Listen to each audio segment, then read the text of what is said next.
ओम नमो ओंकारेश्वर देवताय नमः. ओम नमः शिवाय. ओम नमः शिवाय. अवधूत चिंतन श्री गुरुदेव दत्त. मंडळी, शंका समाधान या कार्यक्रमासाठी मी संगमेश्वर गिरी श्री क्षेत्र ओंकारेश्वर देवस्थान विलोद्यान जाणे गाव इथून आपलं सर्वांचं हार्दिक स्वागत करतो. मंडळी, आज आपण बोलणार आहोत चिंता आणि चिंतन. आणि चिंता केल्यानंतर काय होतं आणि चिंतन केल्यानंतर काय होतं याविषयी बोलणार आहोत. पण हे बोलायचं कशासाठी, तर त्याचं कारण म्हणजे आज सकाळी सकाळी माझ्याकडे आपण त्याला भिकारी म्हणू, वेडं म्हणू, अगर काही एक प्रत्येकाच्या दृष्टीनं म्हणू, अशी व्यक्ती आली. ही व्यक्ती म्हणजे काय? ही व्यक्ती मी जसं पाहतो ना लहानपणापासून त्या व्यक्तीला पाहतो. कधी मध्ये पूर्वी लहानपणी सारखं आमच्या गावाला येत असं म्हणजे असं फिरत फिरत कुणीतरी भाकरीचा तुकडा दिला, तेवढंच खायचं, बसायचं, कुठेही बसायचं, कुणाला त्रास नसायचा, काही नसायचं. अंगावर आपले काहीतरी गुंडाळलेलं थोडंसं पटकन, शर्ट फाटलेला, आंघोळ केलेलं नाही, केस विचकलेले सगळं, काय नाही आपलं, आणि एक एवढा डबडा एक हातात आपला असं घेऊन डुगडुक डुगडुक चालायचं. ते म्हणजे त्याला कोणी पण कुणाला त्रास देत नसं. एक विशेष म्हणजे ते कुणाला त्याचा त्रास नसा, कुणाला मारत न, काही नव्हतं, काही भीती नाही कुणाला. कुणी बाया पोरं कुणीही त्याला बोलवायचे, खा म्हणायचे, तुकडा द्यायची, भाकरी असं. आणि भूक लागली तर कुणाच्या घरात समोर जायचा, उभा राहायचा, माय एवढ्या तुकडा द्या ना, एवढंच. लय जास्त भूक लागली तर मग अशा पद्धतीनं आम्ही लहानपणी पाहिलेलं त्याला. पण समजा अलीकडे म्हणजे बरेच दिवस झाले माझी भेट बी नाही, का दिसण्यात बी नाही. आता मी समजा माझ्या व्यापात आणि नंतर थोडंसं मोठं झाल्यानंतर बाहेर शिक्षण वगैरे अशा गोष्टीसाठी बऱ्याच वेळेस मी बाहेर असायचो सारखं. त्याच्यामुळे जास्त भेटी होत नव्हत्या माझ्या त्याच्यात. लहानपणानंतर आता मध्ये 1-2-4 वेळेस वर्षाखाली दिसले ते व्यक्ती, आणि आज माझ्याकडे तिथून रस्त्याने जाताना दिसली. आता त्या व्यक्तीचं बद्दल म्हणजे बोललो, त्या व्यक्तीबद्दल थोडक्यात बोललो मी. तर मी जसं पाहतोय ना तशीच दिसते. वय किती झालं हे बी सांगू शकत नाही. थोडी किंचित आता थोडंसं किंचित फरक वाटला थोडासा मला, लहानपणापेक्षा थोडासा फरक किंचित वाटला. परंतु त्याचं चालणं, बोलणं, तर पळणं वगैरे ह्या ज्या गोष्टी, याच्यामध्ये कुठलाही फरक नाही. आम्ही लहान असो, आता आम्ही थकल्यावर झालो, म्हणजे त्याच्यापेक्षा लहानकडे आमच्या लहानपणी ती फार मोठी होती त्यावेळेस सुद्धा ती माहिती 20-25 वर्षापूर्वीची असेल त्या काळात बी. म्हणजे आज तिचं वय नाही म्हणलं तरी 80-90च्या पुढे जवळजवळ असू शकतं अंदाजे. पण म्हणजे त्या आमच्या वयाचा जर हिशोब लावला तर, पण ती आमच्यापेक्षा तरतरीत, टणटणीत. मग ही गोष्ट तुम्हाला का सांगायची? मी काय करतो, प्रत्येक गोष्टीचं निरीक्षण करत असतो. मला आवड आहे त्या गोष्टीतलं, कारण प्रत्येक माणसं असतात, त्याचं म्हणजे स्वभाव वगैरे, एक माझं आवडीचा प्रश्न आहे तो. आणि खूप लोक येतात प्रत्येकाच्या, म्हणजे समजा माझ्या अभ्यासासाठी अथवा निरीक्षण करण्याची पद्धत असल्यामुळे मला प्रत्येक माणसातलं ती समजतं थोडं. तर मी थोडासा विचार केला. आज समजा मला 50 वर्ष कसलाही आजार नव्हता, काही नव्हतं झालेलं. आता अलीकडल्या काळात जसं म्हणजे 4-5 वर्षामध्ये म्हणजे व्याप वाढला माझा जास्त. म्हणजे तुम्हा लोकांशी जास्त कॉन्टॅक्ट आले, लोकांच्या तक्रारी, अगर काही समस्या, या गोष्टीमुळे मी टेन्शनमध्ये येलो. टेन्शन म्हणजे मला ताण येतो. ताण येत नाही कुठं, खूप लोकांचे प्रश्न असतात, डेंजर. मग थोडं कुठंतरी माझ्या मनाला त्रास होतो त्या गोष्टीचा. प्रश्न सोडवणं तितकं काही सोपी नाही गोष्ट.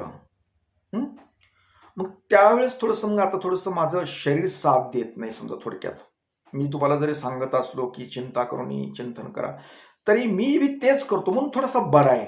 नाहीतर मागेच माझा कार्यक्रम झाला असता. समाज बांधले असतील, समाधीवर गवत उगवलं असतं. झाला असता कार्यक्रम. इतकं टेन्शन आहे मला सुद्धा. पण समजा मी काही समजा निरीक्षण करत असल्यामुळे कसं राहायचं, काय करायचं, आपलं आरोग्य कसं सांभाळायचं, या गोष्टीचा चांगला विचार करत असल्यामुळे थोडासा बचलेलो आहे मी. मग अलीकडेच्या काळातच मला थोडासा दवाखाना लागला थोडासा. नाहीतर अजिबात दवाखान्याचे काही संबंध नव्हता. कारण मी आनंदी होतो. म्हणजे आनंद कसा मानायचा हे मला तंत्र कळलेलं होतं.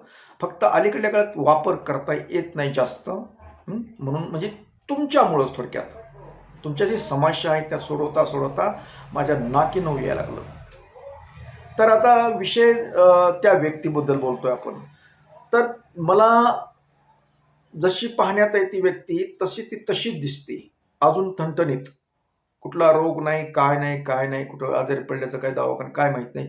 कधी पावसात भीते, उन्हात चलते, काही थंडीत तिला कपडा नाही, पांघरायचं नाही, कुठं बी झोपणार, कुठेही काय करता, तरी तिला काय नाही. एवढा करोना गेला तर करोनामध्ये वाचली ती, म्हणजे काय नाही. तसं पाहिलं तर आपल्यासारख्या माणसांना का आजार होतात याच्यावर बोलायचे मला. कारण त्या लोकांना आजार होत नाहीत. त्यांना शिळं पाकं कुणी कसलं खरकट मरकट देतं अन्न, तरी त्यांची तब्येत चांगली, त्यांना कुठला रोग नाही, कुठला आजार नाही, बीपी नाही, शुगर नाही, काय नाही. आणि आपल्यालाच का, हा मोठा प्रश्न आहे ना. हे आजार जे आपल्यालाच का? तर आपल्याला जरी खायला चांगलं असेल, पौष्टिक असलं, सगळं चांगलं असलं, राहायला घर आहे, पांघरायला गरम अंथरूण आहेत, गाद्या, झोपायला सगळं कसं सुख सोयीने, भरगच्च पाणी फिल्टरचं, नाही जमलं तर बाहेर गेलं तर बॉटल घ्यायची, तरी आपल्याला आजार आहेत. तरी माझं कुबड दुखायला, माझं डोकं दुखायला, माझी तब्येत बिघडली, चालू आहे का नाही? तुमचं काय, माझं काय, सगळ्यांचंच ना, सगळ्यांच चालू आहे. मग ह्या व्यक्तीला का नाही, हा मला प्रश्न पडतो.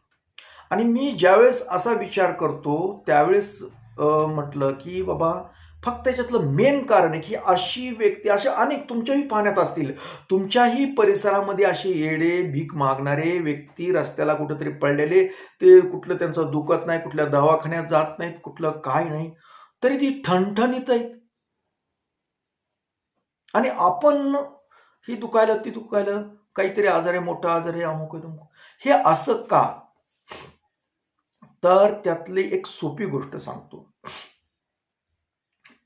काय, एक माझ्या निरीक्षणातून हे लोक चिंता करत नाहीत. काय करतात? ही लोक चिंताच करत नाही.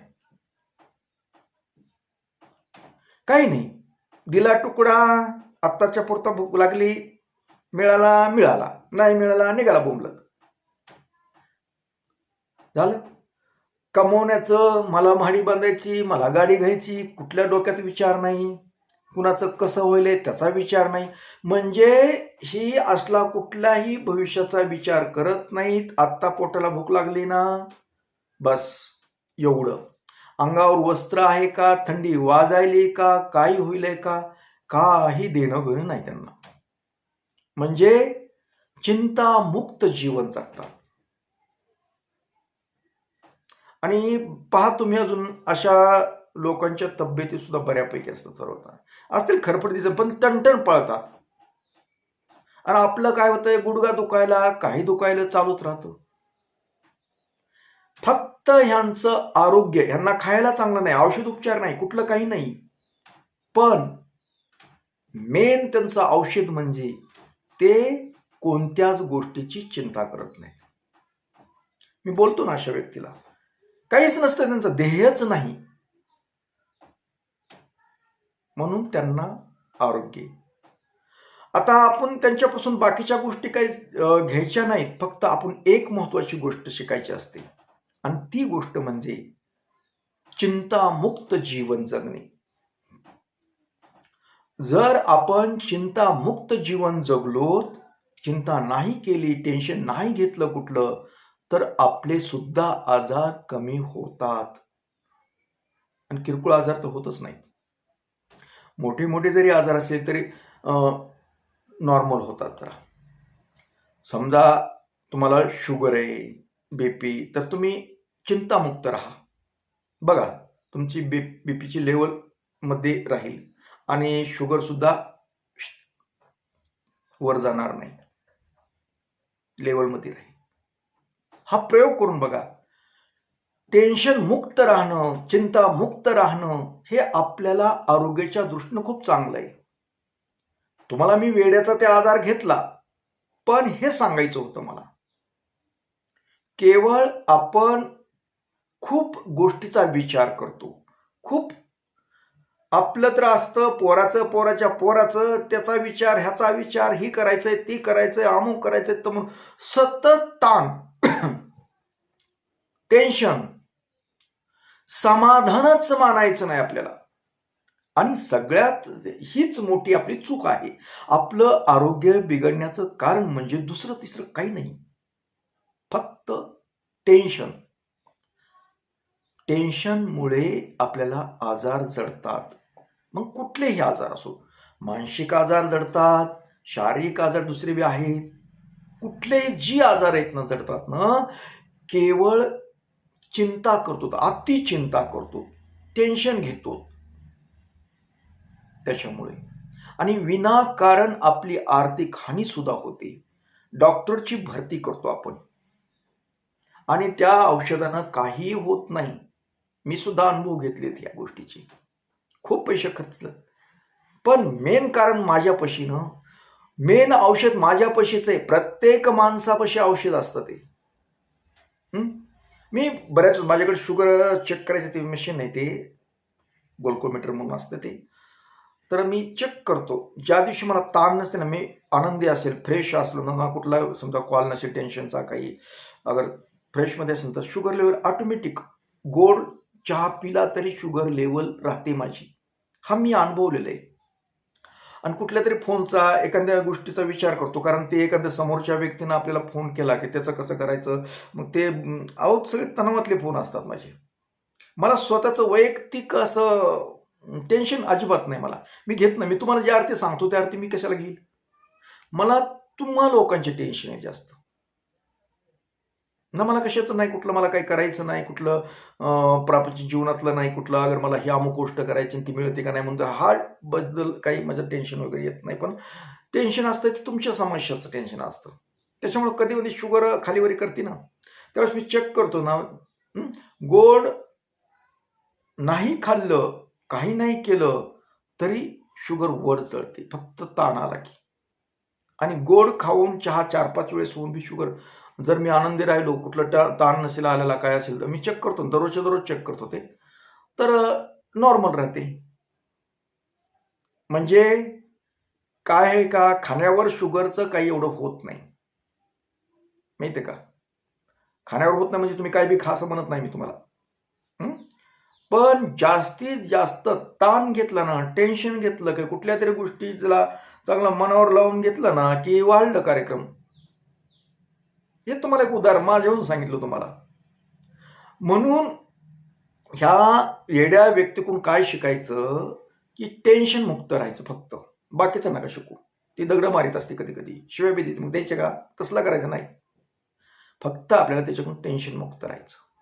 आणि टेन्शन मुक्त राहण्यासाठी काय करावं लागेल आपल्याला, प्रापंचिक जीवनात असताना आपला भक्ती मार्ग स्वीकारावा लागेल. प्रपंच सोडून द्या म्हणत नाही तुम्हाला. प्रपंच करत करत, संसार करत करत देवाकडे थोडंसं लागलं पाहिजे, देवाची नियमितपणे सेवा केली पाहिजे. कारण देवावर आपण सगळ्या काही गोष्टी सोडून दिल्या ना, अमुक समजा आपलं कर्तव्य काय, कर्म काय, काम काम काम करत राहायचं, त्याचं फळ तो ईश्वर देतो. त्याला योग्य जी फळं मिळतं ती देतो राहतो. आपलं काम आहे कर्म करणं, जी का आहे ती, आणि ईश्वराची सेवा करणं, हे करत राहायचं. ताण घ्यायचंच नाही, जसं करेन तसं करेल, तो करेल म्हणायचं, तो बरोबर करतो. मग आपण ताण कधी घेतो, त्याच्यावर विश्वास नाही म्हणून आपण ताण घेतो. हं?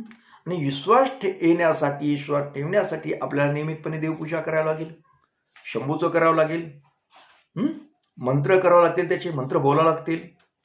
ओम नमो ओंकारेश्वर देवताय नमः. तर मी बऱ्याच वेळेस सांगितलंय की बाबा तुम्ही चिंता करू नका, शंभूचं चिंतन करा. चिंता आणि चिंतन यातला फरक आहे. चिंता केल्यानं आपलं आरोग्य बिघडतं आणि चिंतन केल्यानं आरोग्य सुधारतं. बघा, चिंता आणि चिंतन आहे का नाही? मग आपल्याला नेमकं करायचंय काय? तुम्हाला जर चांगलं आरोग्य पाहिजे असेल, टेन्शन मुक्त राहावं लागेल. आणि टेन्शन मुक्त राहण्यासाठी चिंता न करता ईश्वराचं चिंतन केलं पाहिजे, भक्ती मार्ग स्वीकारला पाहिजे, देवाची भक्ती केली पाहिजे. त्यावेळेस आपल्याला अशी बुद्धी येते. किती सोपं आहे, पण उगाच आपण अवघड्यात पडतो. तुम्हाला चांगलं आरोग्य लाभतं. आता मी समजा कधी वेळ आजार असतो, पण बऱ्यापैकी मी खूप टेन्शन मुक्त राहतो, माहिती आहे का तुम्हाला? म्हणूनच तुम्हाला आज बोलू शकतोय मी. ताण येतात, पण मी त्याच्यावर कंट्रोल करतो. ताण येत नाहीत, कारण मी काय ताण आला तर चालू असतं मंत्रजप, तर चालूच असतो माझा. काय जे तुमच्याशी बोलन तेवढंच काय बोलणं, नाहीतर असं एकटा असलो बसलो की आपलं चालू असतं. ओम नमो ओंकारेश्वर देवताय नमः, ओम नमो ओंकारेश्वर देवताय नमः, ओम नमो ओंकारेश्वर देवताय नमः, ओम नमो ओंकारेश्वर देवताय नमः, ओम नमो ओंकारेश्वर देवताय नमः, ओम ओंकारेश्वर. असं म्हणजे मग प्रवासात असू, गाडीवर चालत असेल तरी चालू असतं. त्याच्यामुळं इतर जी आपल्या मनामध्ये खराब विचार जे यायचे असतात का नाही, ते बंद होतात. आणि बंद विचार झाले की आपल्याला सर्व गोष्टीमध्ये आनंद भेटतो. आणि आनंद भेटला की आपलं आरोग्य चांगलं राहतं, काम सुरळीत होतात. जसं व्हायचंय तसं होऊ द्या. काय कुठलंही संकट जसं तो बघून घेईन म्हणायचं. सर्व जो भार आहे आपला प्रापंचिक असेल काय, ती भार आहे ते शंभोर सोडून द्यायचा. शंभो बाबा तूच बघ रे बाबा, तुझ्यावर भरवसा आहे माझा. बघून गेलं काय करायचं. मग आपलं काम काय? मंत्र करणे, पूजा अर्चा करणे, त्याची भक्ती करणे, शंभूची भक्ती करणे. म्हणून त्याच्यावर आपला सगळा भार आहे ते त्याच्याकडे सोडतं. तुझं पाप आहे, माझं काय असेल ते तुझं तू बघून घे. मी फक्त भक्ती करू शकतो, मला दुसरं काही येत नाही. असं मोकळं चाकळं बोलायचं देवाशी, म्हणजे आपल्याला ताण येत नाही, टेन्शन येत नाही. मग तुमचं आरोग्य चांगलं राहील. म्हणून जाता जाता काय सांगेल तुम्हाला? चिंता करू नका, शंभूचं चिंतन करा, नामस्मरण करा, मंत्र जप करा आणि आनंदी राहा. तर मंडळी, याबरोबरच आजचा आपला हा कार्यक्रम इथेच थांबूया आणि परत भेटूया पुढील कार्यक्रमात. तोपर्यंत मंडळी, ओम नमः शिवाय, जय हिंद, जय भारत. सुखी राहा आणि समाधानी राहा.